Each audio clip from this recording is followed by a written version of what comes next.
और जैन साथियों, आपके अपने YouTube चैनल एजे स्मार्ट क्लासेज में आपका हार्दिक स्वागत है। तो हम कर रहे हैं class 10 new syllabus NCERT maths.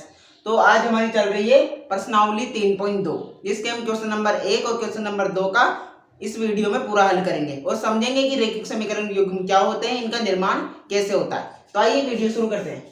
तो यहाँ हम देख सकते हैं जो हमारे अध्याय का नाम आया है वह है दो चर वाले रैखिक समीकरण युग्म। तो यहाँ दो चर की बात हुई है, तो हम पहले समझ लेते हैं कि हमारे पास चर क्या होते हैं। चर हमारे पास जो इंग्लिश का वर्ड आता है ना, X Y Z A B C, ये सभी ये हमारे पास चर होते हैं।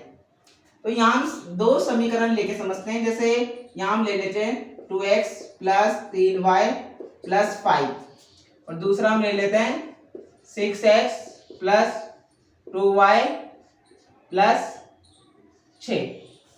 ठीक है, यहाँ हमने दो समीकरण युग्म ले लिए। तो हम देखें कि इनका निर्माण कैसे होता है, इसका फॉर्मूला क्या होता है बनने का। तो हमारे पास फॉर्मूला जो आता है वो होता है ax plus by plus c equal to 0। ये जो हमारा है वह रैखिक समीकरण का हमारे पास फॉर्मूला बन के आता है। तो यहाँ से हमें a b और c प्राप्त होते हैं। और मैं आपको यहाँ स्क्रीन पे एक सारणी दिखा दूं। ये सारणी हमारी प्रश्नावली 3.2 के लिए बहुत ही महत्वपूर्ण है। तो इस सारणी जो हमें फॉर्मूले दे रखे हैं a1 b1 c1 a2 b2 और c2, इनको हम समझेंगे कि क्या होते हैं और रेखाएं समांतर कब होगी, संपाती कब होगी और उनके युग्म संगत कब होंगे। तो इसको समझ लेते हैं। तो यहाँ से अगर हम समझे तो अगर हम इसमें रखें तो a हमारा क्या हो जाएगा, a1 क्या हो जाएगा हमारा 2, यहाँ से ना x के साथ है ना a, तो यहाँ से b1 कितना हो जाएगा हमारा, b1 हो जाएगा 3 और c1 कितना हो जाएगा हमारा 5 हो जाएगा। उसी तरीके से हम इसमें निकालें तो हमारा a1 कितना हो जाएगा, सॉरी a2 कितना हो जाएगा 6 और यहाँ b2 कितना हो जाएगा 2 और c2 कितना हो जाएगा हमारा 6 हो जाएगा। तो इस तरीके से हम आगे के सवालों में जो प्रश्नावली शुरू करेंगे ना, तो उसमें इस तरीके से मान ज्ञात करेंगे। तो अब हम समझ लेते हैं इस सारणी को। ये सारणी में हमारे पास युग्म संगत और समांतर कब होंगे, उनके हल किस प्रकार निकलेंगे। तो जब भी इसके तीन फॉर्मूले, फॉर्मूला नंबर 1 यहाँ पे आप नोट कर लेना। जैसे जब भी a1 upon a2 equal to b1 b2 नहीं होंगे, a1 upon a2 equal to b1 b2 नहीं होंगे, तब हमारे पास क्या होगा, युग्म क्या होगा, उसके अनंत मतलब प्रतिच्छेद करती हुई रेखा होगी, प्रतिच्छेद करती हुई रेखा। ध्यान से समझिएगा, आपको सही से समझ में आ जाएगा। प्रतिच्छेद करती हुई रेखा होगी मतलब ये रेखा जा रही है समीकरण 1 की और समीकरण 2 की इस प्रकार जा रही है। तो यहाँ पर ये प्रतिच्छेद करेगी इस बिंदु पर, यहाँ पर प्रतिच्छेद करी तो इसके हल कितने होंगे हमारे पास, आंसर जो आएगा 1 आएगा। तो हम लिख सकते हैं यहाँ पे हल कितना होगा, केवल 1, केवल 1 हल होगा हमारे पास। और जो हमारा फॉर्मूला नंबर 2 आता है उसमें होगा a1 upon a2 equal to b1 upon b2 equal to c1 upon c2।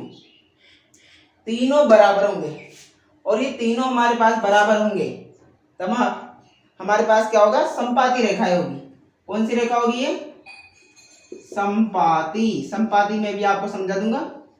संपाती रेखाएं वह होती है जैसे a की, ये समीकरण 1 के कुछ बिंदु आ गए यहाँ पर इस तरीके से समीकरण 1 की भी यही रेखा खींची और जो समीकरण 2 के मान आए वो भी बिल्कुल इस तरीके से आए, मतलब एक ही रेखा पर दोनों समीकरण है।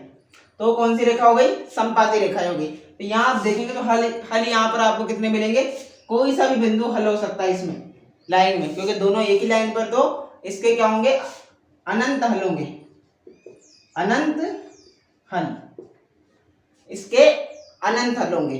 ठीक है, अब फॉर्मूला नंबर 3 देख लेते हैं। इसमें a1 upon a2 equal to b1 upon b2 तो होंगे, लेकिन c1 अपॉन c2 नहीं होंगे, है ना। a1 upon a2 equal to b1 upon b2 equal to नहीं होंगे c1 अपॉन c2 के, इस तरीके से।